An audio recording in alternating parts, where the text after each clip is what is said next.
அவனன்றி ஓர் அணுவும் அசையாது அப்படின்வாங்க. இறைவன் அருள் இல்லாமல் எதையுமே செய்ய முடியாது அப்படின்வாங்க.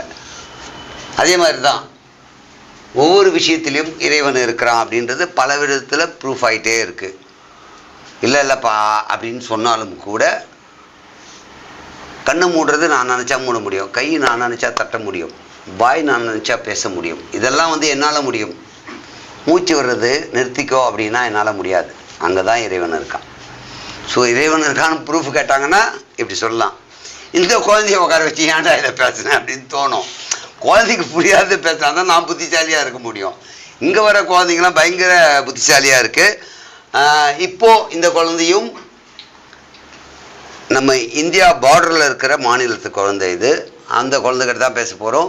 இந்த குழந்தைக்கும் தமிழ் தெரியும். நாங்கள் இந்த தடவை செலக்ட் பண்ணது தமிழ் பேசுறது புரியுமான்னு மட்டும் தான் கேட்டோம்.